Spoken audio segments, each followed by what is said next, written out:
이 시간 우리에게 주신 진리와 생명의 말씀을 함께 보시겠습니다. 시편 28편 1절에서 9절까지의 말씀이 되겠습니다.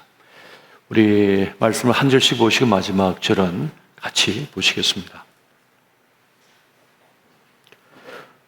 여호와여, 내가 주께 부르짖으오니 나의 반석이여, 내게 길을 막지 마소서. 주께서 내게 잠잠하시면 내가 무덤에 내려가는 자와 같을까 하나이다. 내가 주의 지성소를 향하여 나의 손을 들고 주께 부르짖을 때에 나의 간구하는 소리를 들으소서. 악인과 악을 행하는 자들과 함께 나를 끌어내지 마옵소서. 그들은 그 유색이 화평을 말하나 그들의 마음에는 악독이 있나이다. 그들이 하는 일과 그들의 행위가 악한 대로 갚으시며 그들의 손이 지은 대로 그들에게 갚아 그 마땅히 받을 것으로 그들에게 갚으소서.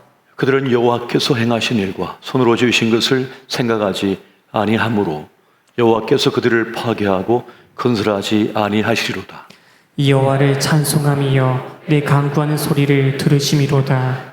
여호와는 나의 힘과 나의 방패이시니 내 마음이 그를 의지하여 도움을 얻었도다. 그러므로 내 마음이 크게 기뻐하며 내 노래로 그를 찬송하리로다. 여호와는 그들의 힘이시여, 그의 기름 부음 받은 자의 구원의 요새시로다. 다 같이 주의 백성을 구원하시며 주의 산업에 복을 주시고 또 그들의 목자가 되시어 영원토록 그들을 인도하소서. 아멘. 아멘. 오늘은 시편의 노래 28번째 시간으로 절대 희망이 주께 있다는 제목으로 함께 말씀의 은혜를 나누고자 합니다. 사람은 절망의 심연 속에 있으면서도 희망의 노래를 부르는 사람이다, 그런 존재다는 말을 합니다.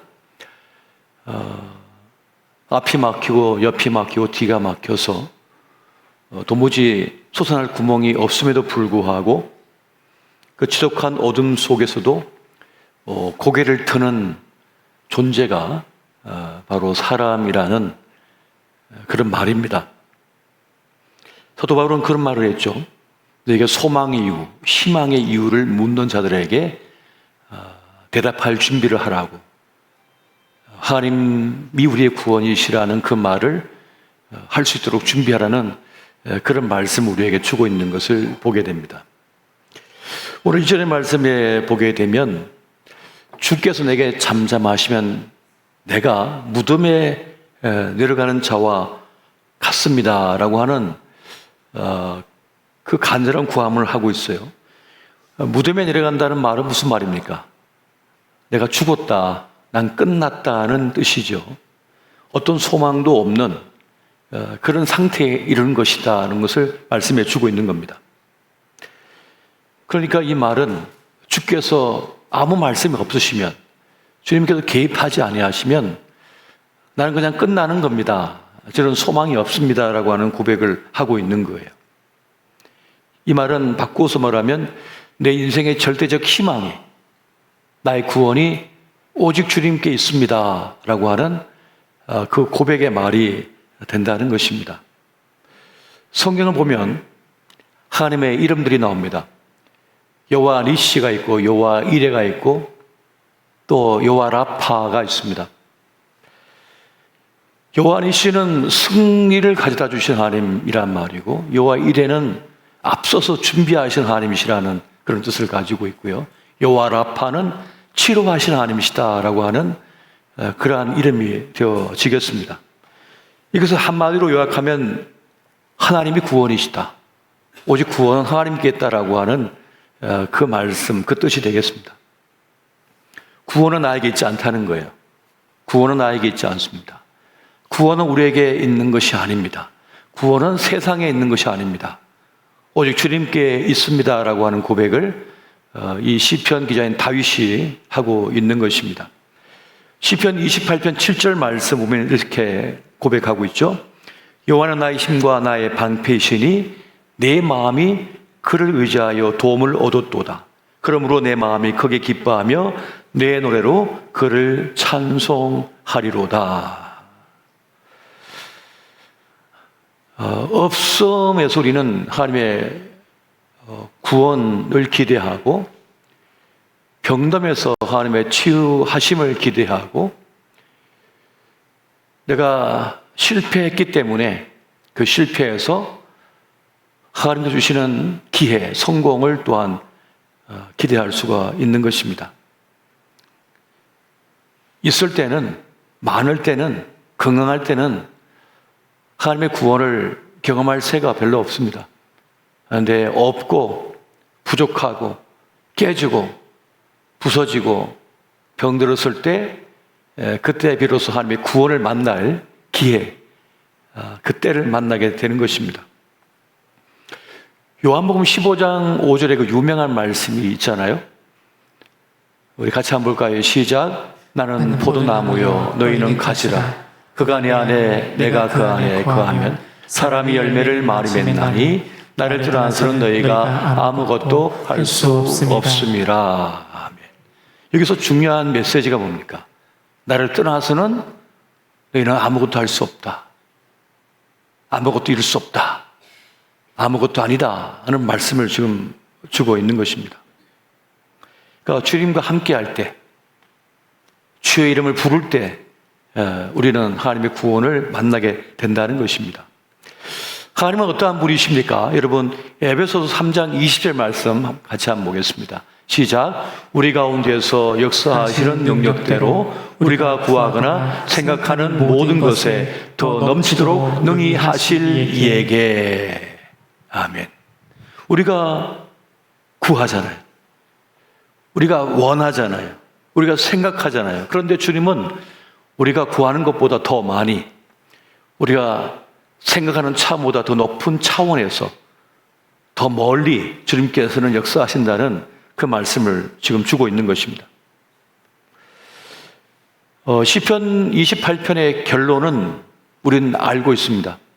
시편 28편은 다윗이 압살롬의 반역으로 인하여서 도망 가던 때, 피난 가던 때 쓴 시입니다. 결국 그 것은 어떻게 됐는지 우리가 알고 있잖아요. 지금 이 시를 쓸 때는 모를 때라. 근데 그는 다윗은 하나님을 신뢰하고 있었다는 겁니다. 다윗은 가장 아꼈던 아들 그 압살롬, 그가 죄를 지었어도, 그 형을 죽였어도 이 압살롬을 징계하지 않고 보호했어요. 보호했습니다. 그리고 이 출정한 아들을 어떻게 할까 참 고민에 빠져 있었던 거죠. 그런데 반역을 해버린 거예요. 군대를 일으켰습니다. 또 당시에 가장 뛰어난 책략가, 전략가인 아히도벨이 이 젊은 압살롬에게 붙어버렸습니다. 그러니까 이스라엘 수많은 백성들이 그에게 동조해버린 거예요. 이 급작스러운 상황 속에서 다윗은 그 자신의 성을 버리고 신발도 신지 않고 맨발로 피난을 갔다고 성경은 기록하고 있습니다. 그리고 그것을 보고 있는 백성들이 다 눈물을 흘렸대요. 그런데 하나님께서는 다윗의 기도를 들으시고 그에게 구원을 베푸시죠. 하나님은 압살롬을 어리석게 만들어버려서 아히도벨의 그 놀라운 책략을, 전략을 무력화시켜 버립니다.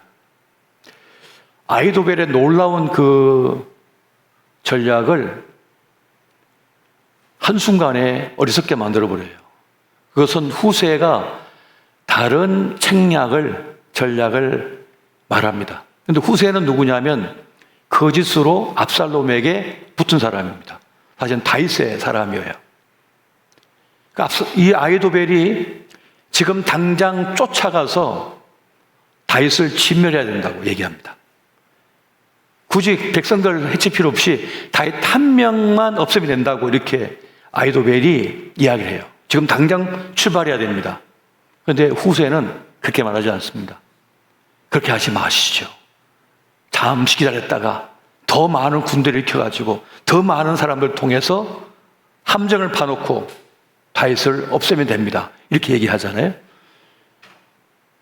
이 압살롬이 아히도벨의 말을 들었어야 되는데 후세의 말을 들어버려요. 근데 그 장면에 대하여 사무엘하 17장 4절을 이렇게 말합니다. 압살롬과 온 이스라엘 사람들이 이르되 아렉 사람 후세의 계략은 아히도벨의 계략보다 낫다 하니 이는 여호와께서 압살롬에게 화를 내려 하사 아히도벨의 좋은 계략을 물리치라고 명령하셨음이더라. 그러니까 하나님께서 압살롬에게 화를 내리고자 원하셔서 아히도벨의 좋은 계략을 물리치도록 하셨다 하는 말씀을 하고 있는 겁니다. 그래서 아무리 똑똑해도 소용없어요. 하나님께서 개입하시면. 아무리 강해도 하나님께서 멍청하게 만들어버려요. 그 똑똑한 사람들을 말이죠. 아히도벨은 깨달았습니다. 끝났다. 워낙 머리가 좋으니까 압살롬이 끝났다는 걸 알았어요. 다시 말하면 하나님의 손이 다윗과 함께하고 있다는 것을 알아버렸습니다. 그래서 사무엘하 17장 23절은 이렇게 말합니다. 아히도벨이 자기 계략이 시행되지 못함을 보고 나귀의 안장을 지우고 일어나 고향으로 돌아가 자기 집에 이르러 집을 정리하고 스스로 목매어 죽음에 그의 조상의 묘에 장사되니라. 하나님께서 개입하시니까 그 악한 깨가 무용지물이 되어버리는 거예요. 호사가 되어버렸다는 것이죠. 그러니까 하나님께서는 다윗의 기도를 들으시고 다윗을 높여준 거죠. 다윗의 머리를 들게 하셨던 것을 우리가 여기서 볼 수가 있습니다. 여러분, 누가 제일 강합니까? 은혜 입은 자입니다. 한번 따라해 보십시오. 은혜 입은 자가 제일 강하다. 은혜 입은 자가 제일 강하다. 아무리 똑똑하고요, 아무리 재물이 많고 주변에 사람들이 많아도 제일 센 사람은 하나님께 은혜 입은 사람입니다. 하나님 은혜가 그를 붙들고 있는 것이에요. 그러니까 다윗은 본질을 아는 사람입니다. 본질을 아는 게 제일 중요해요. 그 모든 현상을 쪼개고 또 쪼개서 본질을 볼 수 있어야 되는 거예요. 이 본질을 찾는 게 제일 중요한 거거든요. 무엇이 제일 중요한 건가? 무엇이 제일 중요한 가치인가? 우리가 여름 수련회를 하고 단기 선교를 다녀오고 매일 종교의 체육대회를 하고 대학부 수련회를 하잖아요. 그러면은 열심히 몇 번에 모여서 어떤 행동을 하고 어떤 게임을 하고 어떤 프로그램을 진행하고 어떤 음식을 먹고 어떤 시상을 하고 다 짜여 있겠죠. 그런데 본질이 뭡니까? 본질이 뭡니까? 1등 하는 겁니까? 3등 하는 겁니까? 건강을 막 정진시키는 겁니까? 본질이 뭡니까? 성령의 하나 되게 하신 것을 힘써 지키라 하신 거잖아요. 그게 본질이거든요. 다른 게 아니고. 본질을 놓치면 엉뚱한 것 가지고 싸우다가 다쳐요. 마음이. 그러면 죽도 밥도 안 되는 거죠. 사실은요. 본질이 뭔지를 알아야죠. 본질을 찾는 게 제일 중요한 거예요.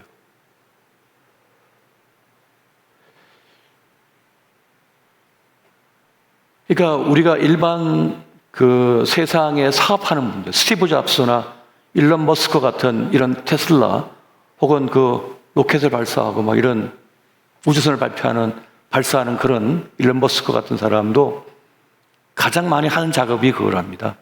본질이 뭔가. 본질을 찾는 작업을 끊임없이 한다는 거예요. 그 핵심을 찔러버려야 된다는 거죠. 본질을 잡는 게 제일 중요하다는 거예요.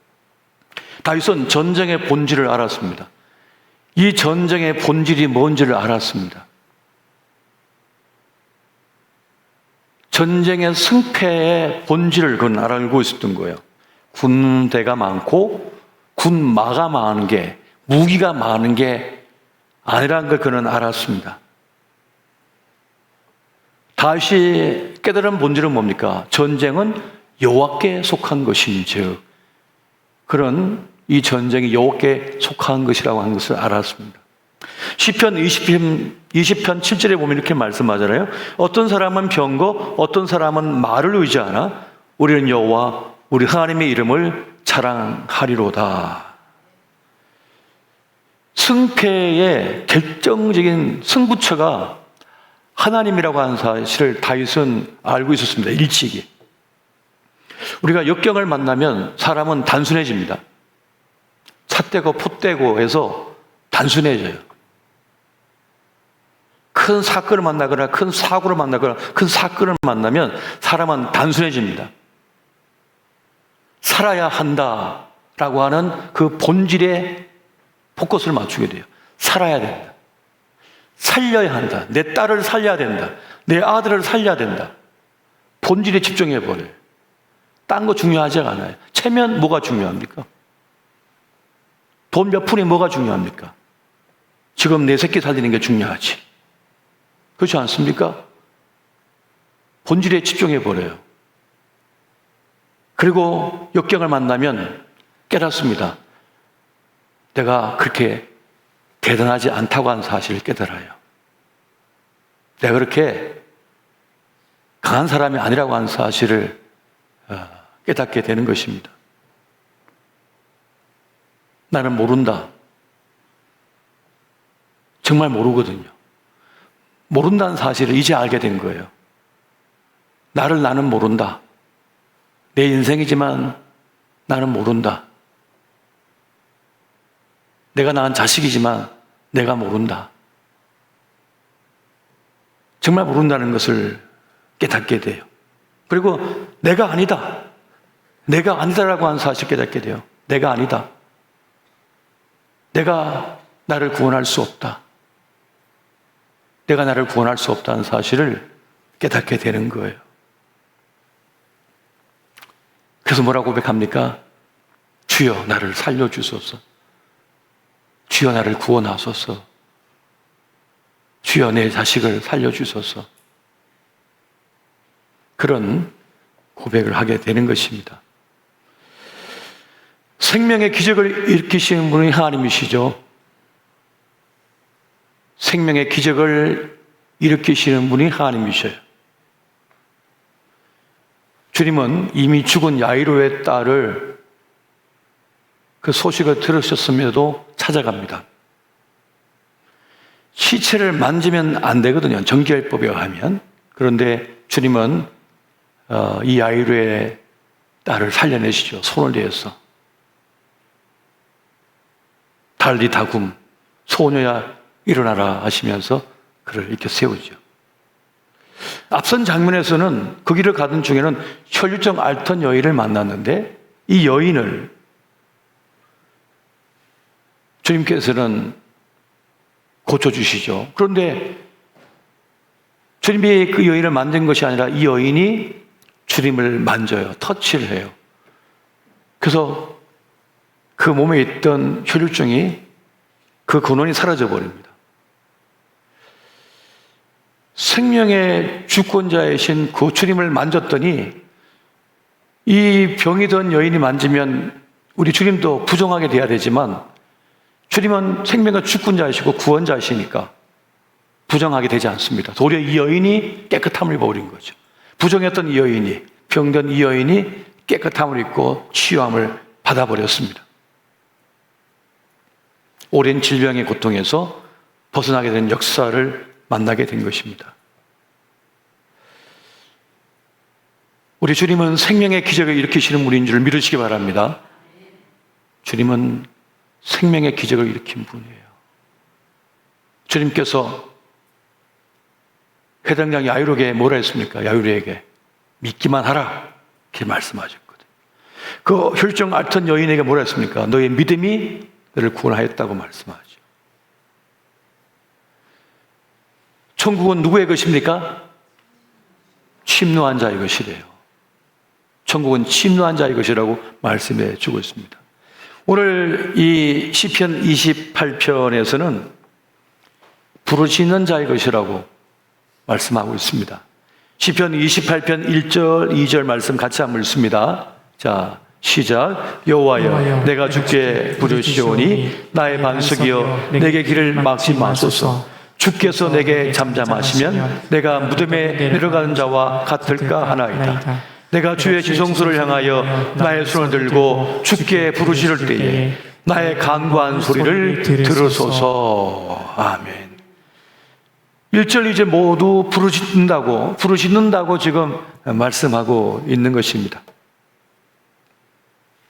중요한 순간마다 하나님의 기적을 만난 사람은 행복한 사람입니다. 다윗은 하나님의 기적을 맛본 사람이었기 때문에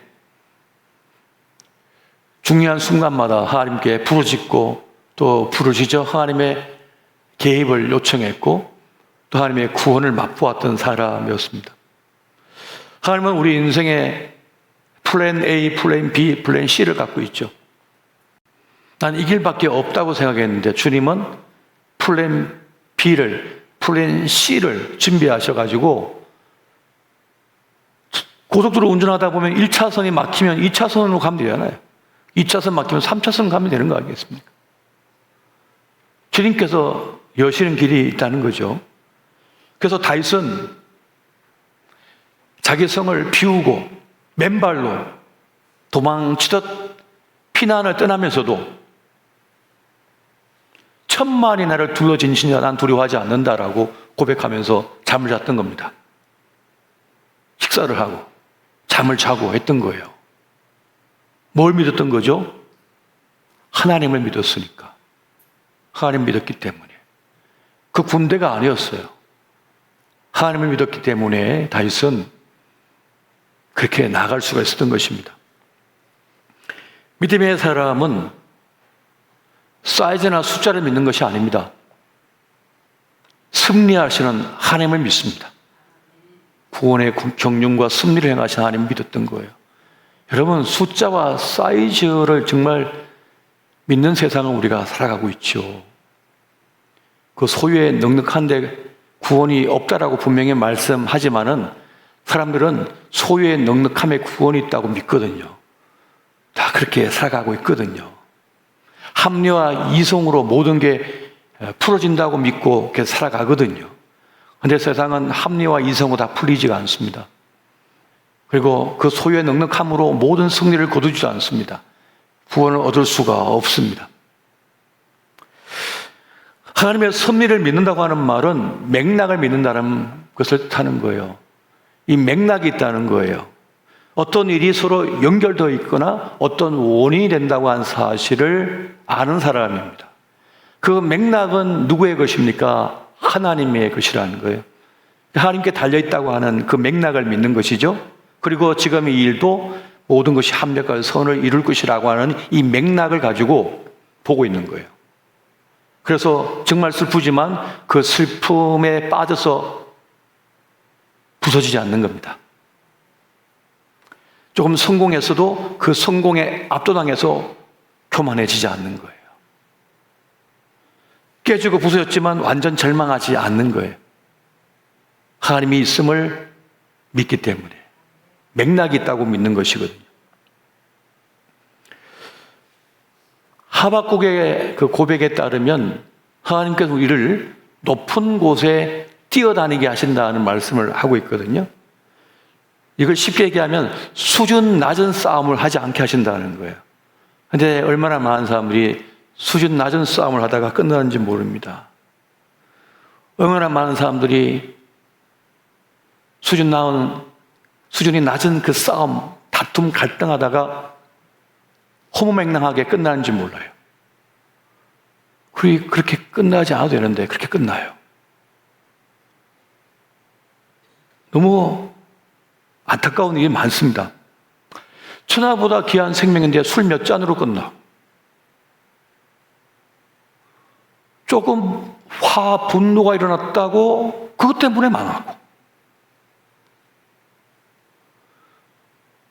살다 보면 서로 무시당할 수도 있죠. 나를 모르니까. 그걸 못 견뎌가지고 분을 참지 못했다가 큰일을 당하고. 어저께, 그저께 사건, 사고 한번 보십시오. 어떤 일이 다 벌어졌는지. 말도 안 되는 일들로 하루아침에 자식을 잃고, 가족을 잃고, 재산을 잃는 사람들이 얼마나 많은 줄 아세요? 과연 소유의 넉넉함에 구원이 있습니까?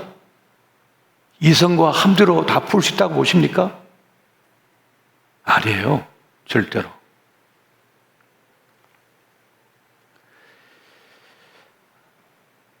순경을 만나든 역경을 만나든 하나님의 사람들은 하나님을 인정합니다.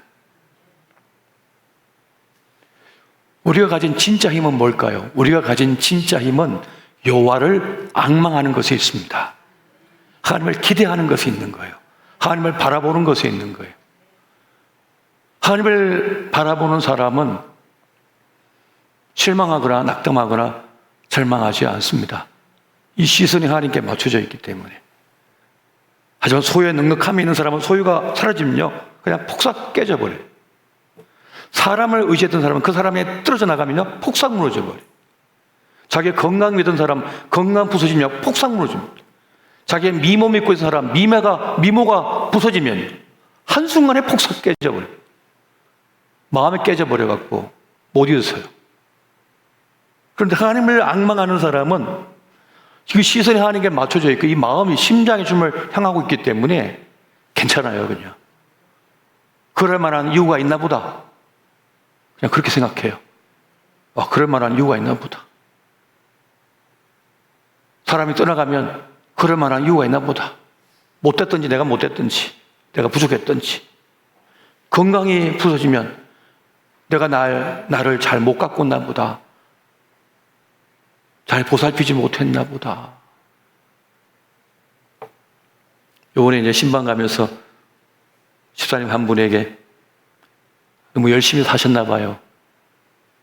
너무 열심히 사셨나 봐요. 너무 다른 사람의 사랑을 쏟고 너무 애쓰셨나 봐요. 그래서 몸이 망가지셨나 봐요. 제가 그렇게 얘기했습니다.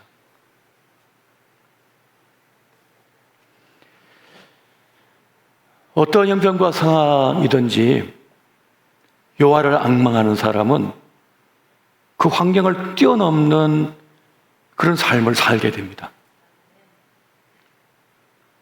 여기서 다 엎어져야 되는데 그걸 그냥 넘어서 버리는 거예요. 다른 차원의 삶을 살게 되는 거죠. 사실 존재하는 모든 것은 하나님께로부터 오는 힘, 은혜를 힘입어서 살아가고 있습니다. 이 땅의 피조 세계의 모든 동식물들도 사실은 저 하늘로부터 오는 은혜로서, 사랑으로서, 그 햇살로서 다 생명의 힘을 얻고 살아가고 있지 않습니까? 그것처럼 하나님의 은혜가 우리에게 지속적으로 부어지고 있음을 믿으시기 바랍니다. 하나님께서 우리를 돌보고 계신 거예요. 게하시가 너무 두려워하니까 선지자 엘리사가 하나님께 기도하죠. 하나님이시여, 이 게하시의 눈을 열어서 보게 하소서. 그래서 그의 눈꺼풀이 벗겨지면서 딱 보니까 저 하늘에 천군 천사들이 말이죠, 찌를 듯이 정적을 향하고 있는 거예요. 열왕기하 6장 17절 말씀 같이 한번 보겠습니다. 시작. 기도하여 이르되 여호와여 원하건대 그의 눈을 열어서 보게 하옵소서 하니 여호와께서 그 청년의 눈을 여시매 그가 보니 불말과 불병거가 산에 가득하여 엘리사를 둘렀더라. 아멘. 주의 능하신 손길로 우리를 보호하고 계심을 믿으시기 바랍니다. 그 보호하심이 없었다면 여러분들은 이 자리에 없었습니다. 이미 없었습니다. 이 자리에. 주의 능하신 손이 우리를 둘러진치고 우리를 보호하고 함께하고 계신 거예요. 믿으십니까? 저는 그것을 믿거든요. 그래서 당당할 수가 있는 거예요. 하나님 나와 함께 하신다. 하나님 나를 돕고 계시다. 나를 사용하고 계신다는 확신이 있거든요. 그 든든함이 힘있게 합니다. 사는 것을. 베드로전서 1장 5절 말씀도 이렇게 말씀하고 있습니다. 같이 봅니다. 시작. 너희는 말세에 나타내기로 예비하신 구원을 얻게 하여 믿음으로 말미암아 하나님의 능력으로 보호하심을 받았느니라. 아멘. 하나님의 보호하심이 우리의 믿음을 통하여 증명되고 있습니다. 우리의 믿음을 더 강하게 하시고 돌보고 계심을 통해서 하나님의 보호하심이 우리에게 작동되고 있어요. 우리를 지키고 있는 것입니다. 주님께서는 이 세상을 유지하고 보존하고 계속 지속되게 하시거든요. 마찬가지로 하나님께서는 우리의 삶을, 생명을 지켜주시고 보호하시고 보존하시고 지속되게 하고 계셔요. 지속되게 하고 계셔요. 그래서 우리가 지금 아직도 살아있는 겁니다. 아직도 살아계신 거예요. 나 영양제 많이 먹어서 그런데요. 뭐 그럴 수도 있겠습니다만은 하나님께서 우리의 삶을 돌보고 계신 거죠. 인도하고 계시고 보살피고 있는 것입니다. 시편 기자인 다윗은 이것을 믿고 살았습니다. 그래서 그런 역경과 고난과 시험이 왔지만 그것에 쓰러지지 않았던 거예요. 이것이 정말 중요한 것입니다. 그래서 의인은 무엇으로 삽니까? 믿음으로 산다고 그랬죠. 오직 의인은 믿음으로 말미암아 살아간다고. 하나님 향한 그 믿음, 그 신실한 믿음을 통하여 우리는 버텨낼 수 있고 살아낼 수가 있고 견딜 수가 있는 것입니다.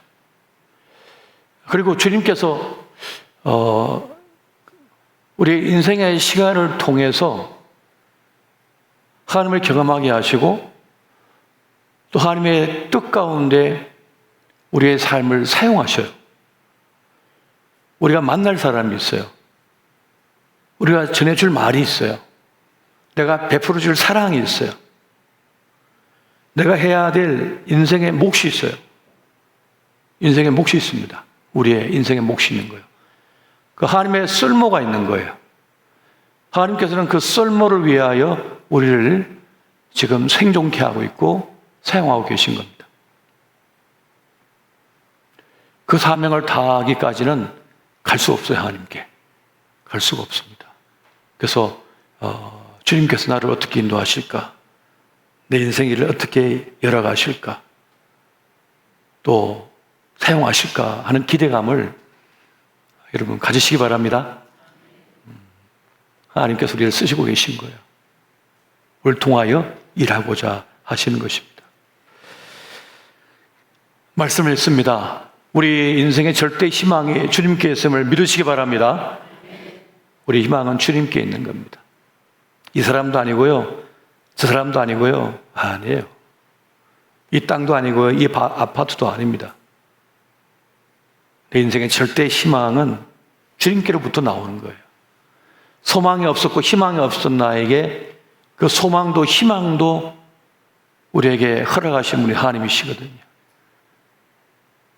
그래서 우리는 살아낼 수가 있는 것이고 우리의 삶을 제대로 멋지게 나아갈 수가 있는 것입니다.